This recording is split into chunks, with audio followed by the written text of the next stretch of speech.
News every 15 minutes, weather every 10, and sports twice an hour. Newstalk, KGVO, AM 1290 and now 101.5 FM. You're listening to Montana Morning with Peter Christian.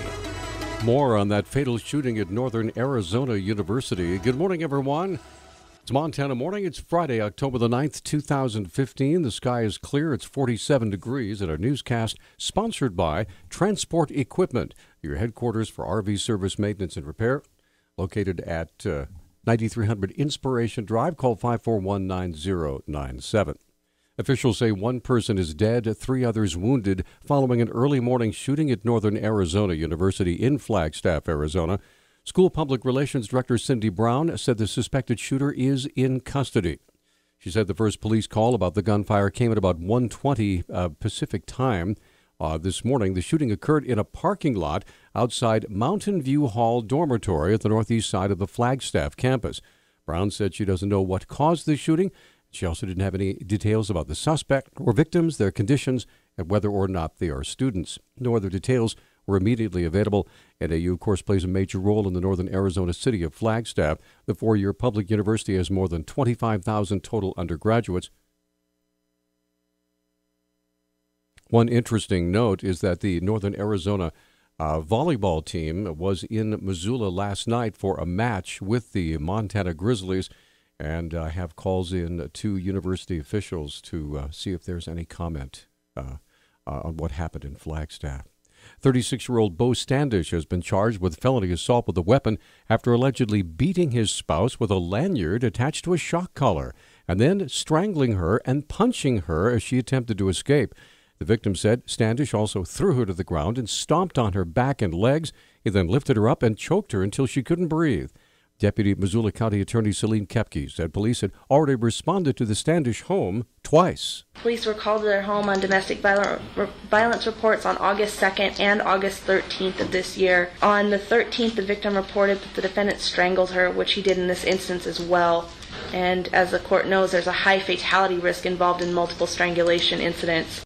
Kepke asked Judge Orzak that Standish have absolutely no contact with his victim. State is also going to request, should the defendant be released, absolutely no contact with the victim. However, I should let the court know that the victim is asking for no angry contact. State believes that this is a serious enough offense, however, that no contact should be granted. Judge Orzak set bail at $20,000, and again, no contact allowed. A man convicted of killing a high school classmate in 1979 has filed a new clemency request now that the law has been changed to give the final decision to the governor instead of the Montana Board of Pardons and Parole. The board denied Barry Beach's last request, his 4th, last year, even though Governor Steve Bullock said he wanted to consider the application.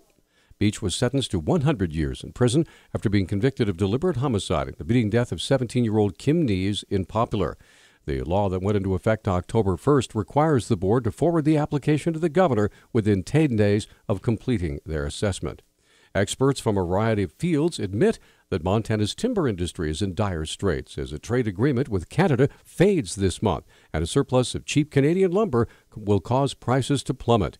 Executive Vice President of the Montana Wood Products Association, Julia Altimus, was on Talkback yesterday and said there's something that the state of Montana can do to help save the timber industry. And the groundwork, she says, has already been laid. Back in 2013, the state legislature passed House Bill 354, which was a bill that set aside $5 million per biennium for fuel reduction, depending on how much money is in the coffers as far as fire suppression goes. I think we're around $70 or $80 million right now sitting in the fire suppression fund. So there's another $5 million that's open for the next 2 years. Altumas hopes the state will put that money to work and is asking Governor Bullock to commit the funding. We would run it through the mills and put people back to work, and $5 million in western Montana around the mills would actually produce about 17 jobs per 1 million board foot harvested, and $5 million would probably, I think when we spent $8 million one time on Jumpstart, we had harvested about 5,000 acres worth of timber. Because of difficulties in getting timber access on federal lands, the fire suppression harvests would be all on state and private land in Montana. Well, according to Altimus, the funds could help keep the forest safer, help put loggers back to work, and could keep more Montana mills from closing. The National Highway Traffic Safety Administration released new numbers this month showing that Montana remains number one in the nation for amount of traffic fatalities per capita. The data is from 2013 and includes all 50 states. But Montana Highway Patrol Colonel Tom Butler said his state's low population and high visitation skew that data. We have nearly 1 million people in Montana. However, our population swells dramatically due to vacations to both Glacier Park and Yellowstone Park. So while the numbers are figured on the population that maintains a residence here in Montana, we all know, just based traveling around the state, that we have a significant number of people who come to visit our state. If Butler's theory is correct, an increase in park attendance should cause the fatality rate to also increase. Both Yellowstone and Glacier are hitting record numbers this year. Colonel Butler says our fatality rate has also jumped. You know, this year, unfortunately, we're up 15%. This last year, we had 151 deaths, and we're at 176 deaths this year. The telling statistic in all of that to me is 137 of those people were not wearing their seatbelt. It's such a simple thing. I could confidently say that near 90% of them would still be with us had they put their seatbelt on. Butler also points out that because Montana traffic fatalities are usually less than 300 per year, small changes can lead to big jumps in that overall percentage. I'll forget the red elephants and blue donkeys this election season in the town of Chester up in northwestern Montana. The talk of the town is an orange cheetah, Chester the cheetah to be precise.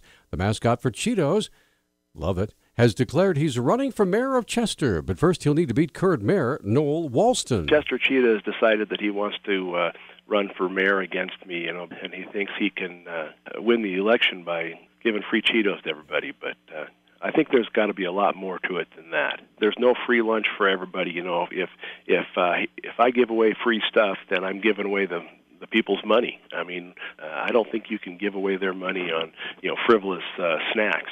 Walston, who describes himself as more of a Republican, said Chester the Cheetah's running as an independent.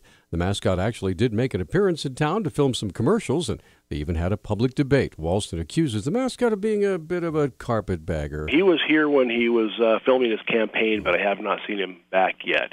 He's here for the highlight and the fame, and then he's going to be gone. The town got co-opted because of the name. The people, when he was here, people really liked him. He's got the popular vote, I would say. I don't know if there's actually a law that says you have to be a human being, or maybe you can be a puppet. When pressed, Walston said it's unlikely that Chester the Cheetah's name actually gets on the ballot, but he admitted he wasn't sure if Montana law prevented puppets from entering the race. But of course, you have to worry about Chester being a cheater. Was waiting all morning for that. Newstalk time 6:12. Newstalk, KGVO. Missoula's official weather station. Ample sunshine today with highs in the upper 70s. Plenty of sun again on Saturday with temperatures close to 80. We are tracking a cold front that will bring a round of wet weather to the area Sunday. I'm meteorologist Brooke Foster for Missoula's KECI 13.